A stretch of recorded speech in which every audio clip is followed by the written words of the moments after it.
हमारी संस्कृति, हमारे संस्कार सदा रहे हमारे साथ।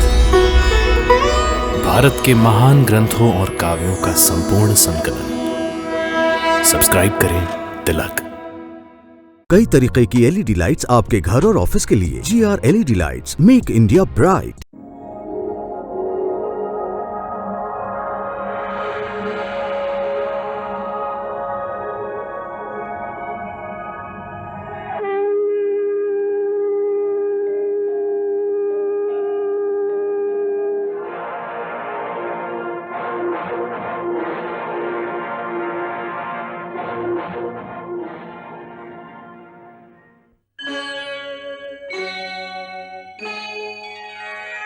कृष्णा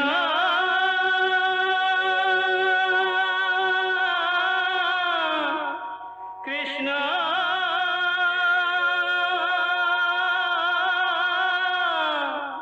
हरे कृष्णा हरे हरे।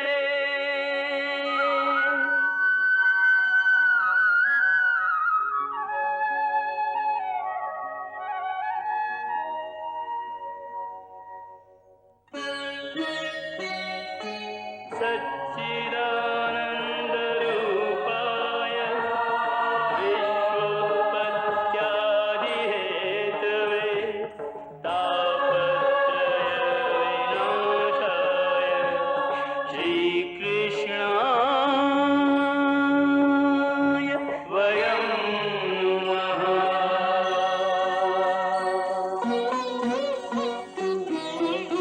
श्रीकृष्ण गोविंद हरे मुरारे, हे नाथ नारायण वासुदेव। हरे कृष्ण राधे कृष्ण राधे राधे कृष्ण कृष्ण हरे राम हरे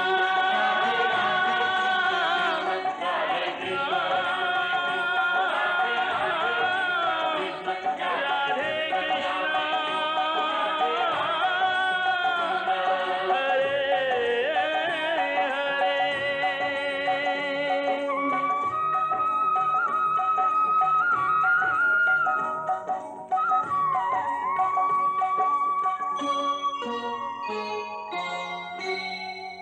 जय श्री कृष्ण।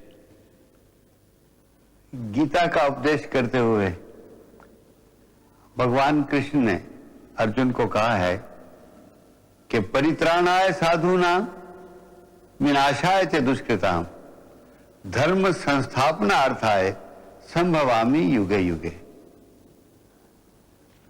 जब साधुओं का परित्राण हो गया, दुष्कृतों का विनाश हो गया, तब धर्म संस्थापन की बारी आई। और धर्म संस्थापन की जब बारी आई तो धर्म संस्थापन के लिए उन्होंने गीता कही, जिसमें धर्म का मूल, धर्म की मर्यादा, धर्म की टोटल व्याख्या उन्होंने गीता में कह दी। गीता चूंकि महाभारत के महायुद्ध में कही गई, और इसलिए कही गई कि उस महायुद्ध के मौके पे आके अर्जुन के हाथ पैर ठंडे हो गए। उसे अपने रिश्तेदारों का, अपने सगे संबंधियों के मोह ने उसे मोहित कर दिया, वो मायाबद्ध हो गया। तब श्री कृष्ण ने उसको उस माया के मोह से निकालने के लिए गीता कही। अब ये इतना बड़ा महायुद्ध क्यों हुआ, उसका कारण देखना चाहिए कि इस विनाश का, इस महाविनाश का बीज कहां पड़ा। क्योंकि उस बीज में निहित है अंत में गीता का उपदेश।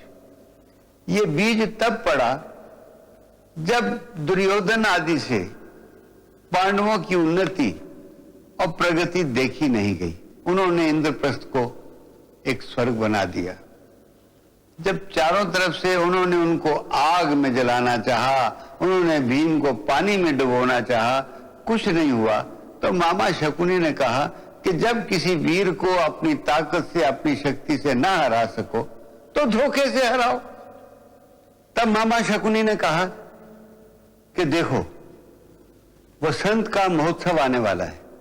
उस समय पांडव महाराज धृतराष्ट्र से आशीर्वाद लेने के लिए हस्तिनापुर आते हैं।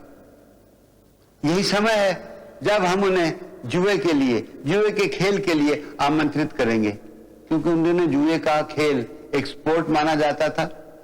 और उस जुए में मैं अपनी कला से, अपनी चालाकी से, अपने धोखे से तुम्हें वो ले दूंगा, उनका राज ले दूंगा जो तुम अपनी ताकत से हमसे नहीं ले सके। और उसी जुए में मानव संस्कृति, human culture, human real civilisation, उसकी तबाही के बीज बोए गए। उसी जुए में एक आदमी जुए की लत में अपनी बीवी को हार देता है और एक स्त्री को, एक सती को भरे दरबार में नंगा करने की कोशिश की जाती है। इससे बड़ा दुर्भाग्य किसी देश में, किसी संस्कृति में नहीं हो सकता। वहीं से बीज पड़ा इस महानाश का, जिसने न केवल एक महान राज्य को बल्कि एक महान संस्कृति को और उस संस्कृति में पलने वाले मानव मूल्यों को, मानवीय रिश्तों को, इंसानी कदरों और ह्यूमन वैल्यूज को जुए की चौपट पर कुर्बान कर दिया। उस दिन कौरव सभा में जो जुआ खेला गया वो धर्म का खेल नहीं था, धोखे और कपट का खेल था। युधिष्ठिर और पांडव उसे एक खेल समझकर खेल रहे थे, परंतु कौरव एक युद्ध की तरह खेल रहे थे। उनकी एक ही चाल थी कि पांडवों को तबाह और बर्बाद कर दिया जाए। सबसे बड़ी विडंबना तो ये है कि जब ये अत्याचार सबके सामने हो रहा था, उस समय भीष्म, धृतराष्ट्र, द्रोण आदि कुरु वंश के सारे अगुआ अपनी आंखों के सामने ये अत्याचार, ये जुल्म होता देख रहे थे। धोखेबाज शकुनी जीत रहा था और पांडव एक एक करके हर दांव के साथ अपना सब कुछ हारते चले जा रहे थे। प्रभु, दूध कितना विनाशकारी होता है, ये जानते हुए भी धर्मराज युधिष्ठिर जैसा महाज्ञानी भी दूध जैसा महाविनाशकारी खेल खेलने के लिए तैयार हो गया है, और वो भी दुर्योधन और शकुनी जैसे कपटी और धोखेबाजों के साथ। ये तो ऐसा ही हुआ जैसे कोई गाय स्वयं चलकर शेरों की मान में चली जाए। देवी, कोई भी क्षत्रिय द्यूत और युद्ध को टाल नहीं सकता। क्षत्रिय का धर्म यही है कि जब किसी क्षत्रिय को युद्ध या जुए के लिए ललकारा जाए तो वो इनकार नहीं कर सकता, क्योंकि जुआ भी एक प्रकार का युद्ध ही है। द्यूत और युद्ध दोनों ही के परिणाम विनाशकारी हैं। फिर भी क्षत्रिय द्यूत खेलने से अपने आप को रोक नहीं सकते। जुआ वो तलवार है जिसके कभी न खाली बार गए हैं, पढ़कर इसके व्यसन में ज्ञानी बुद्धि भी अपनी हार गए हैं। 8 मामा श्री 8 अवश्य मिलेंगे भांजो, अवश्य मिलेंगे। 8 8 8 8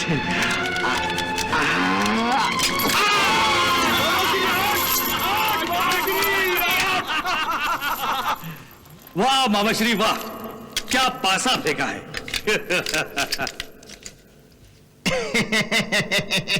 ये तो कुछ भी नहीं है भांजे, आगे आगे देखते जाओ मेरे पासों का कमाल।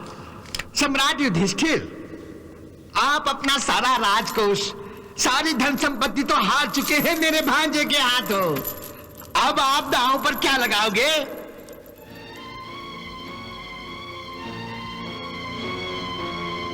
मैं अपने दास दासियों को दांव पर लगाता हूं। दास दासी? मामा श्री, मुझे 9 चाहिए, 9 आना चाहिए मामा श्री। चाहिए, मिलेंगे भांजो, मिलेंगे। 9 निकालिए, 9 अवश्य मिलेंगे भांजो, अवश्य मिलेंगे नौ तुझे।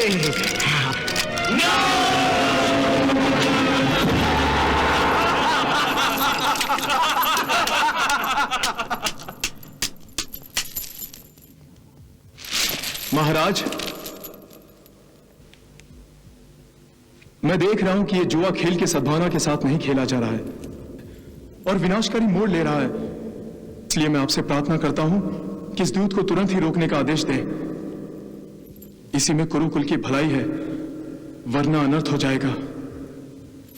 महामंत्री,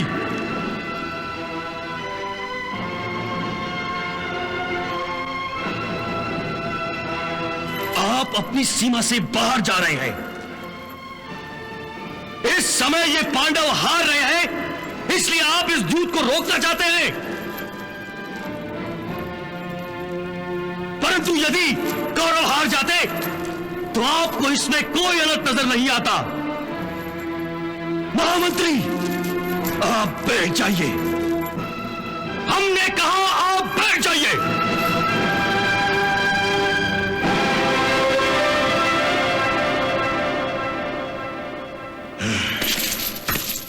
मामाश्री, आप खेलिए।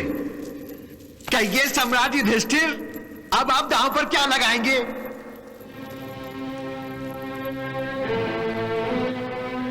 या अभी से मैदान छोड़कर भाग रहे हैं? हे सूत पुत्र,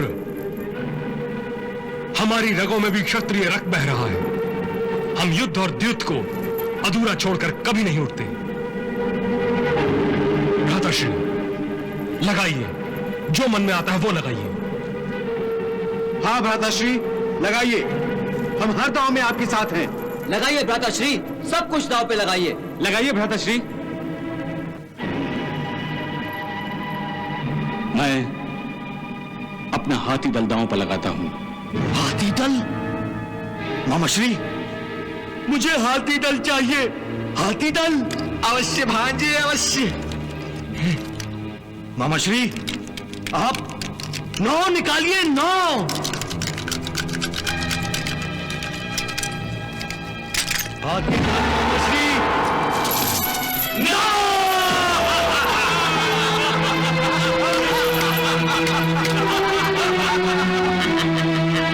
9 आ गया सम्राट युधिष्ठिर। क्या जीत लिया मेरे पुत्रों ने? क्या जीत लिया?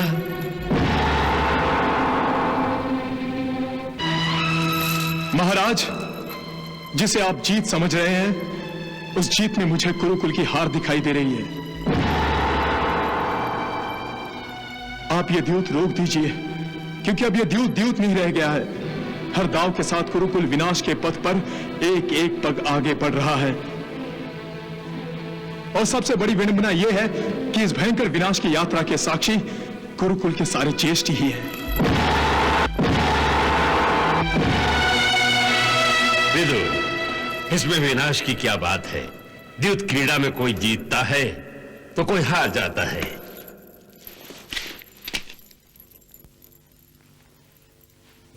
कहिए भ्राताश्री, अब क्या लगा रहे हैं दांव पर?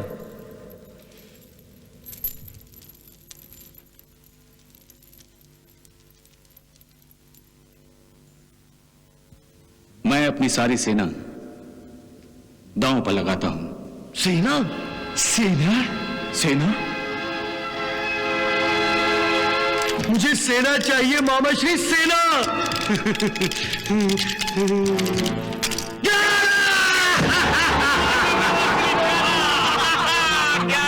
सम्राट, आपकी सारी सेना भांजे की हो गई।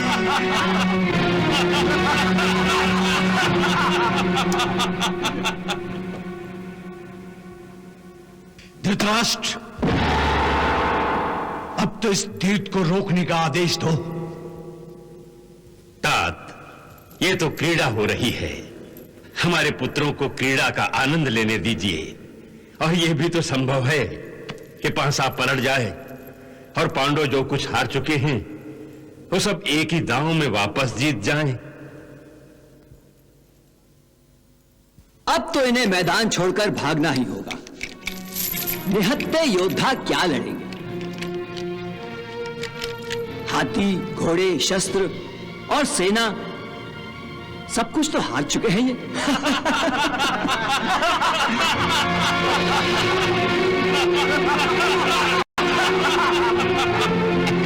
क्यों सम्राट युधिष्ठिर, अब और खेलेंगे या पीठ दिखाएंगे? मैं इंद्रप्रस्थ दांव पर लगाता हूं। यदि ये दांव तुम हार गए तो मैंने जो कुछ भी अब तक हारा है वो सब वापस जीत जाऊंगा।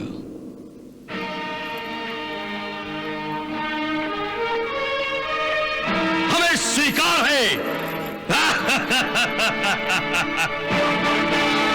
रामश्री, मुझे इंद्रप्रस्थ चाहिए, इंद्रप्रस्थ निकालिए। 10 रामश्री, 10 10 रामश्री, 10। देख रहे हैं प्रभु, सब कुछ हार जाने के बाद भी युधिष्ठिर दूत सभा का त्याग नहीं कर रहा है। कहिए सम्राट युधिष्ठिर, अब आप दांव पर क्या लगा रहे हैं? कहिए। मामाश्री, सब कुछ तो आप जीत चुके हैं।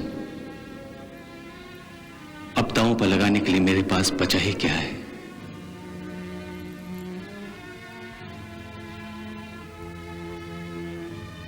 मैं तो अब निर्धन हो गया हूं। नहीं सम्राट युधिष्ठिर, नहीं, अभी आप निर्धन नहीं हुए हैं। अभी आपके पास बहुत धन है।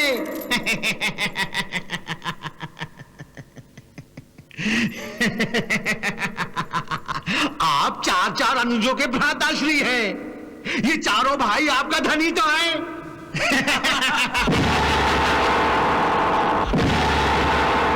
सम्राट युधिष्ठिर, यदि आप ये दांव जीत गए तो युवराज दुर्योधन ने जो कुछ भी जीता है वो आपको वापस मिल जाएगा। सोच लीजिए सम्राट युधिष्ठिर, जिस सम्राट के पास न धन हो, न संपत्ति हो, न शस्त्र हो, न राजपाट हो, तो उस राजा और रंक में कोई अंतर नहीं रह जाता। क्यों भांजे?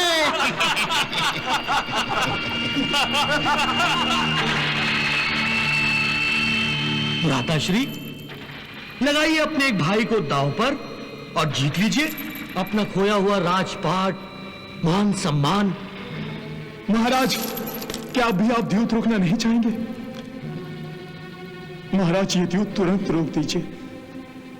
ये कैसा द्यूत है जिसमें हाथी दल, सेना, शस्त्र और राजपाट तक दांव पर लगाया जा रहा है? ये द्यूत नहीं है महाराज, युद्ध का दर्पण है महाराज, युद्ध का दर्पण। प्रभु, विदुर द्यूत को युद्ध का दर्पण कह रहे हैं। विदुर सच ही कह रहे हैं, परंतु वो ये दर्पण धृतराष्ट्र को दिखाने की चेष्टा कर रहे हैं। देवी, दर्पण तो वो देखता है जिसकी आंखें होती हैं। धृतराष्ट्र न केवल नेत्रहीन हैं, बल्कि उन्होंने तो अपने अंतर चक्षुओं को भी बंद कर रखा है।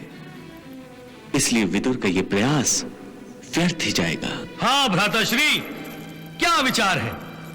भाइयों को लगाना है दांव पर या राजपाट त्याग करके संन्यास लेना है?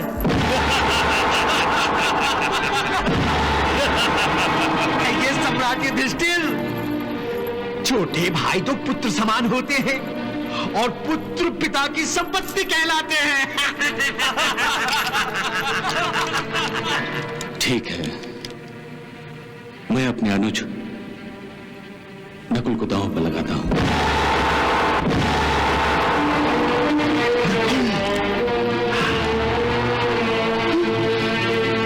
नकुल को भी दांव पर? प्रभु, इस द्यूत ने तो धर्मराज युधिष्ठिर की बुद्धि भ्रष्ट कर दी है।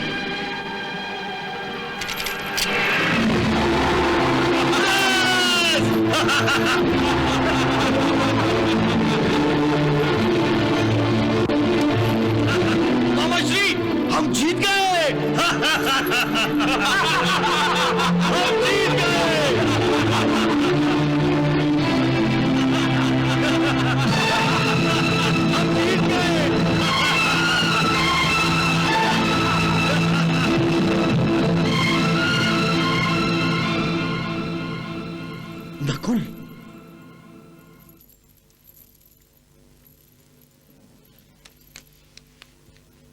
कहिए सम्राट युधिष्ठिर, अब आप दांव पर क्या लगा रहे हैं, कहिए।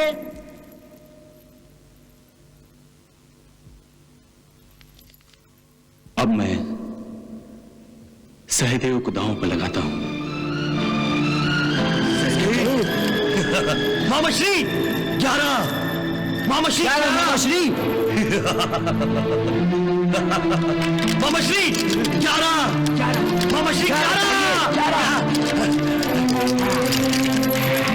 मामाश्री 11, 11, मामाश्री 11।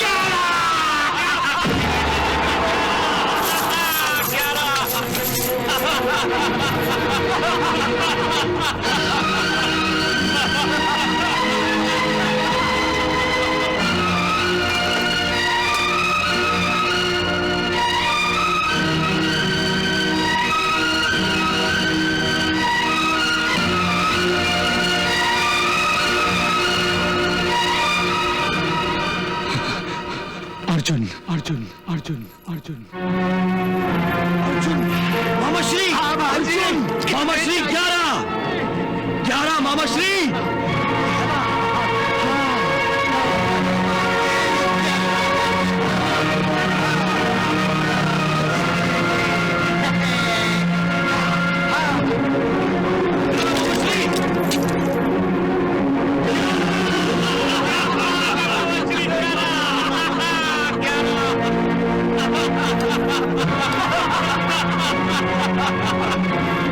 हमने अर्जुन को भी जीत लिया मामाश्री, हमने अर्जुन को जीत लिया।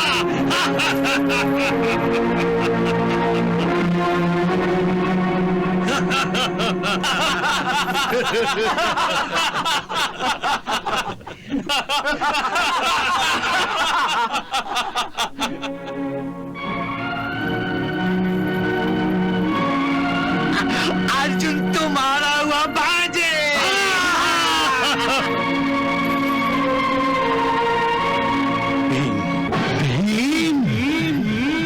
मामाश्री भीम, भीम।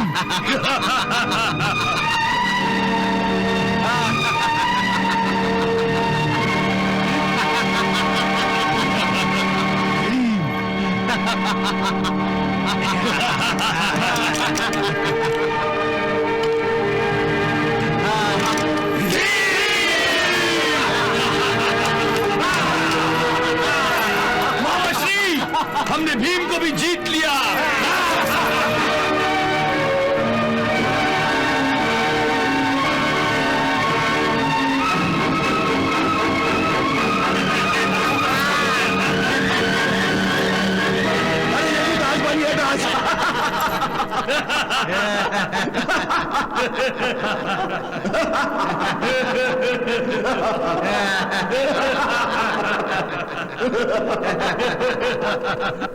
प्रभु, क्या कौरवों की राजसभा में बैठे वीर, महावीर, पितामह, आचार्य, ये सब छल कपट से खेले जाने वाले इस द्यूत को रोक नहीं सकते?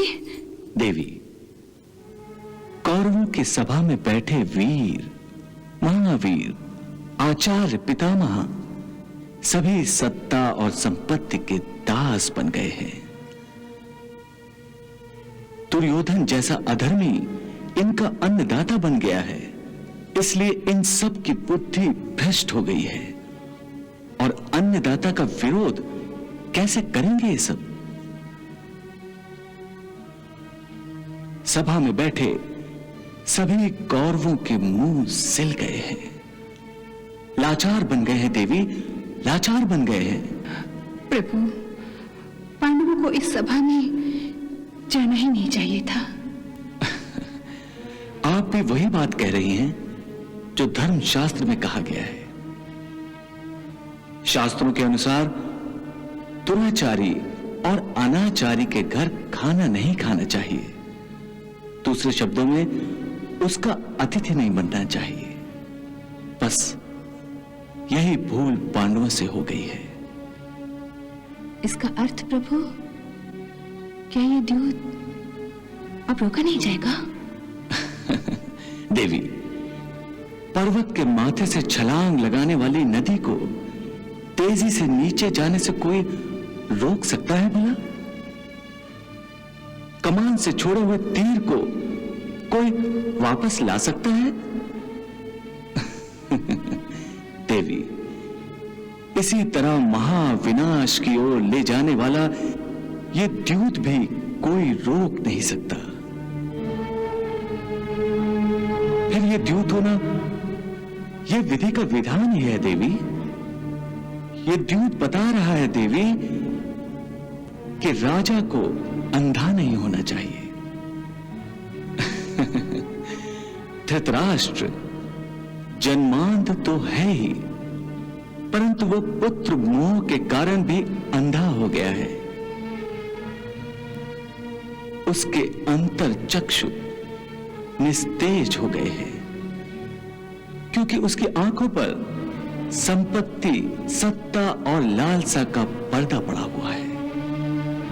यही लालच है जिसके कारण वो द्यूत द्वारा आने वाले विनाश को अनदेखा कर रहा है, और इसलिए द्यूत को रोक नहीं रहा है।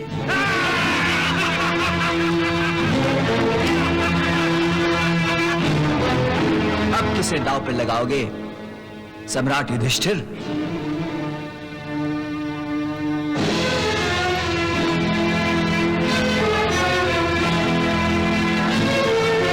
अब मैं स्वयं अपने आप को दांव पर लगाता हूं।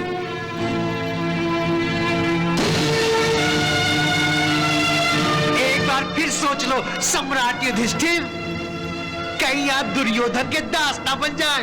या तो मैं अपने भाइयों को छुड़ाऊंगा, अन्यथा मैं भी तुम्हारा दास बन जाऊंगा।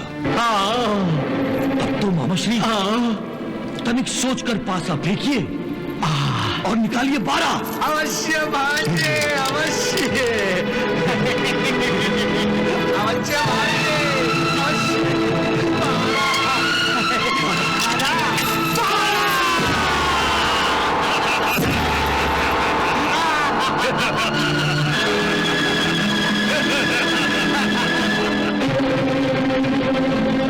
अब आप अपना मुकुट मेरे चरणों पे रख दीजिए।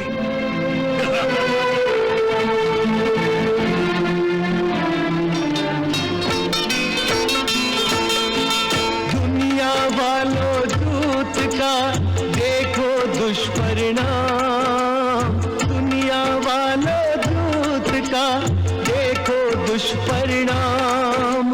गजधन से नाराज संग हार गए धन धाम, राजा दास बने अनुजों संग राजा दास बने।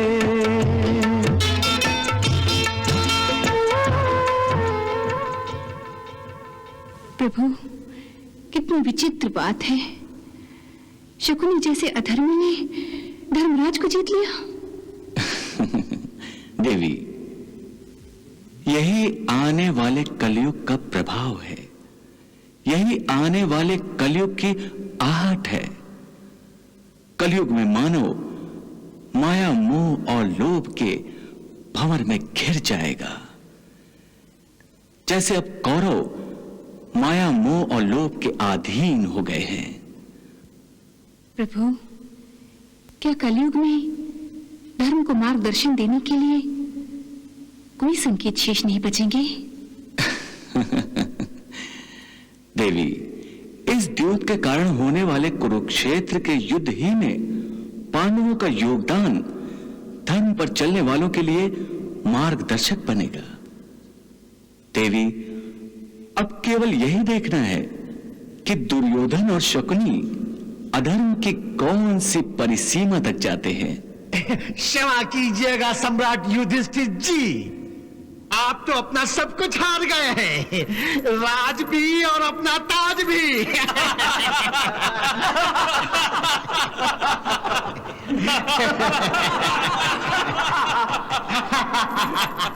अब तो आप सम्राट भी नहीं रहे। अपने आप को अपने भाइयों की तरह हार कर आप दुर्योधन के दास बन गए, दास। हाँ मामा श्री, और मैं निर्धन हो चुका हूं। मेरे पास कुछ भी नहीं रहा, कुछ भी नहीं बचा, और मैं दांव पर कुछ भी नहीं लगा सकता। नहीं नहीं सम्राट, ऐसे भी कंगाल नहीं हुए हैं आप। अब भी आपके पास एक हीरा बाकी है, सबसे अनमोल हीरा। नहीं, मेरे पास कोई भी हीरा नहीं है। है सम्राट, है पांचाली द्रौपदी।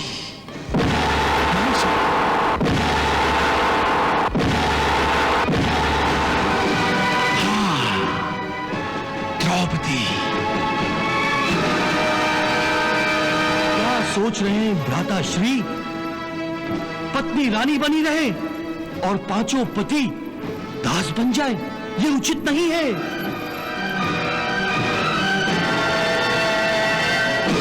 आप द्रौपदी को भी दांव पर लगा दीजिए। यदि जीत गए तो राज ताज सब आपका, यदि हार गए तो जहां पांचों पति दास बने हैं वहां पत्नी भी दासी बन जाएगी।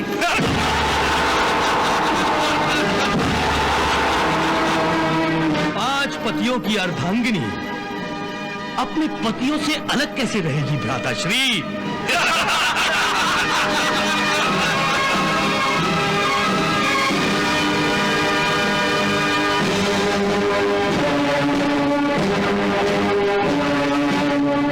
खेलिए सम्राट युधिष्ठिर अपना अंतिम दांव, आर या पार।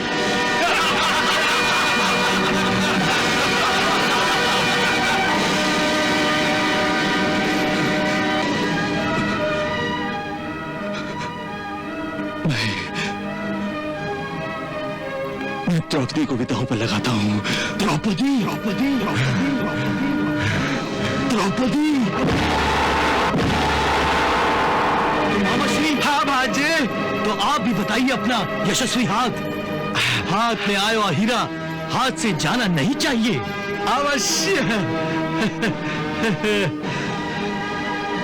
मामाश्री 12, मामाश्री 12, 12। अवश्य मिलेगा भांजे, अवश्य मिलेगा। मामाश्री 12, मामाश्री 12, मामाश्री 12, अवश्य मिलेगा मामाश्री, अवश्य मिलेगा। 12 मामाश्री, 12।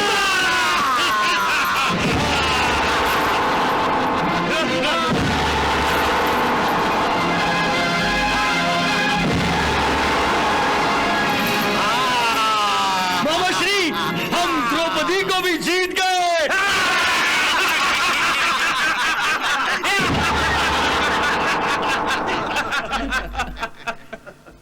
प्रतिहारी, आज्ञा है युवराज। जाओ प्रतिहारी, हमारी सर्वश्रेष्ठ दासी द्रौपदी को हमारे सामने उपस्थित होने का आदेश दो। जो आज्ञा है युवराज।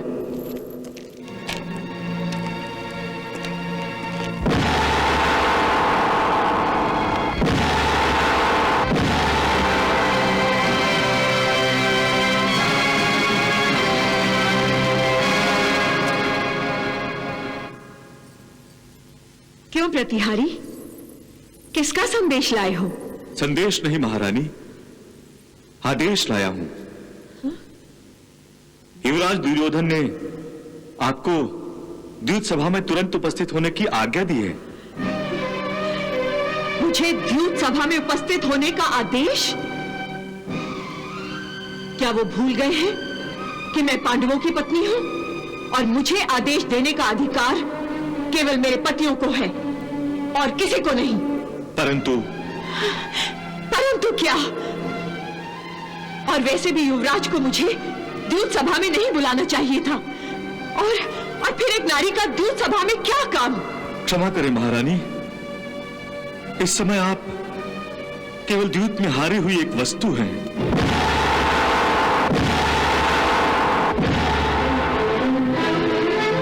और इसलिए आपको भी द्यूत सभा में जीतने वाले के हवाले किया जाएगा। प्रतिहारी, मैं कोई निर्जीव वस्तु नहीं हूं कि मेरे स्वामी बदलते रहे। मैं एक स्त्री हूं, स्त्री।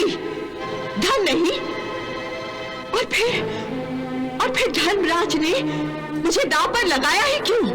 वो इसलिए कि उन्होंने अपना सारा धन, सारी संपत्ति, सेना, शस्त्र और अपने चारों अनुजों को हारने के बाद अपने आप को भी दांव पर लगा दिया था। क्या? पांचों भाई दांव पर लग गए और उन्होंने मुझे भी दांव पर लगा दिया? ये द्यूत हो रहा था या युद्ध? उनकी तो बुद्धि भ्रष्ट हो गई थी, अपने आप को हार गए, परंतु उन्हें मुझे दांव पर लगाने का क्या अधिकार था?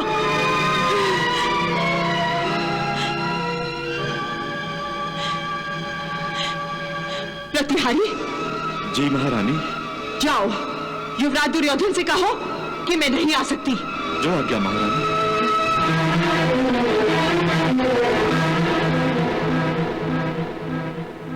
नहीं आ सकती? एक दासी की इतनी हिम्मत? धीरज रखो भांजे, तनी धीरज रखो। हाँ।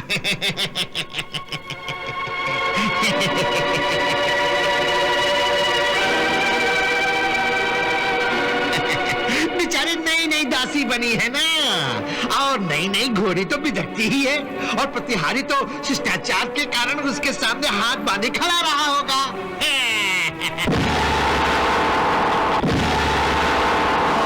ठीक कह रहे मामूश्री। उस मूजोर घोड़ी को कोई प्रतिहारी लगाम नहीं लगा सकता।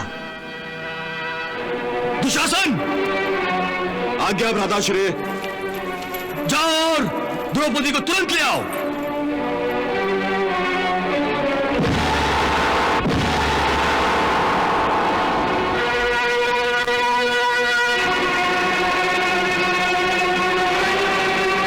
यदि यहां आने से मना करे तो उसके बालों को लगाम समझ लो। जिस तरफ उस लगाम को तुम खींचोगे उस तरफ द्रौपदी घोड़ी की तरह घिसती हुई, रगड़ती हुई चली आएगी। जाओ। जो आज्ञा भ्राताश्री।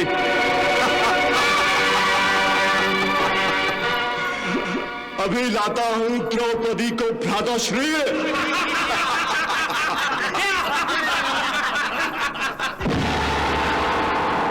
दुशासन।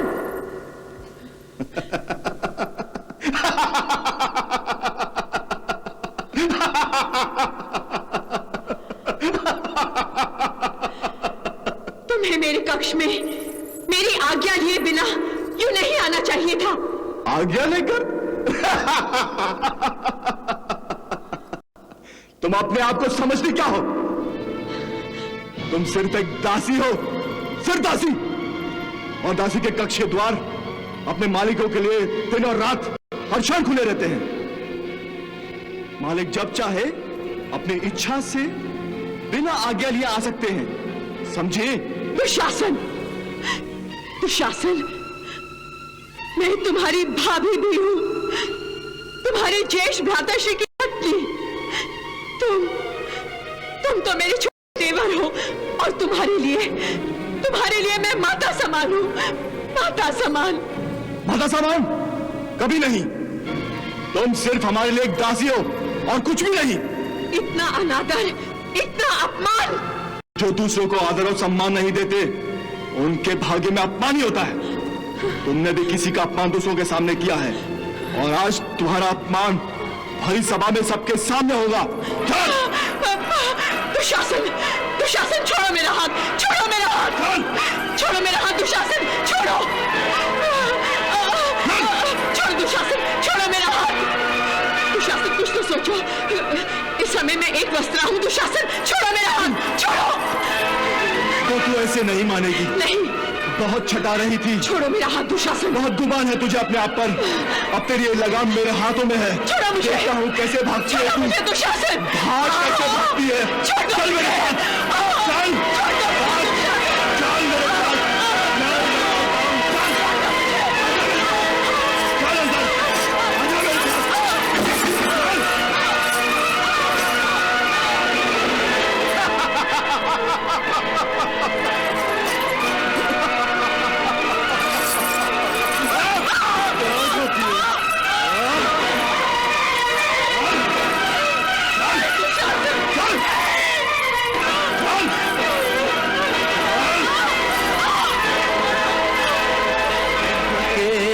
पकड़ के पांचाली के दुशासन ले चला ऐसे वृक्ष की बेल घसीट के कोई पागल हाथी ले जाए जैसे भरत वंश की मर्यादा कुरुवंश के हाथ बचे अब कैसे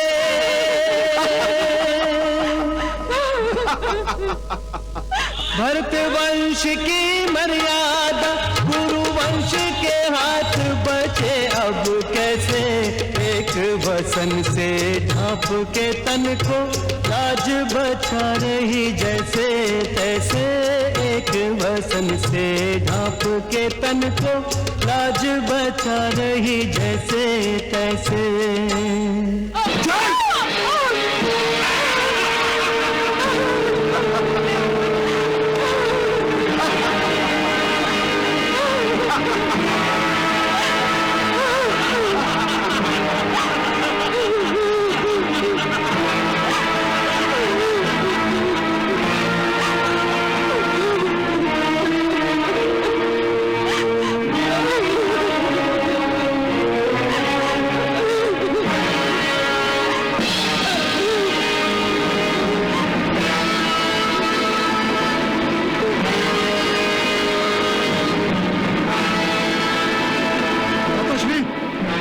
संभालिए अपनी दासी को। वाह दुशासन वाह, जीते रहो। देखिए भ्राताश्री, आपके कारण द्रौपदी का कैसा अपमान हो रहा है।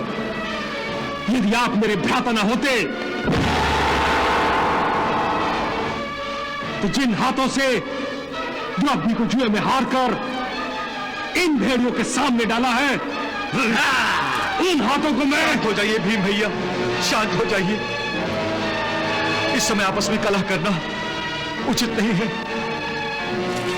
अरे जबान चलाता है, तू भूल गया कि तू मेरा दास है, दास। हाँ।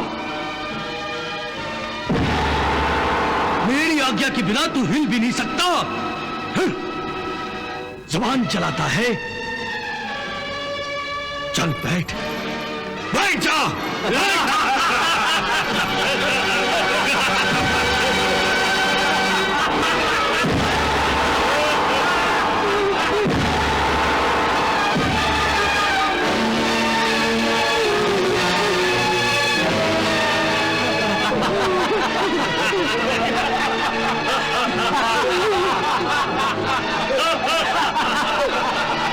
तुझे एक दासी के अपमान की चिंता है ना, परंतु अपने स्वामी के मान सम्मान की कोई परवाह नहीं। मैं बताता हूं कि मान क्या होता है और दासियों का अपमान क्या होता है।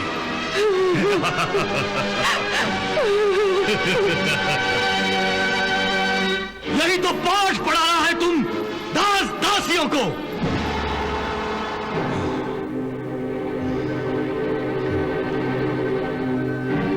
द्रौपदी,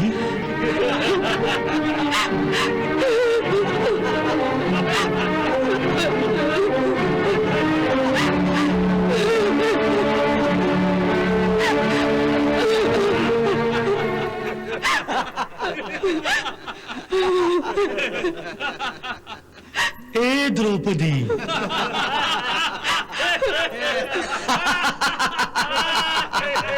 हाँ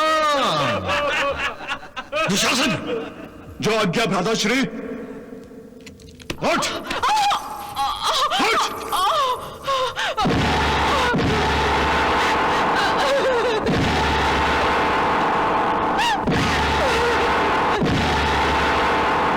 अपने स्वामी की आज्ञा का पालन करो। उत्तर दे उधार। आओ द्रौपदी, आओ। आकर हमारी गोद में बैठ जाओ। दुर्योधन!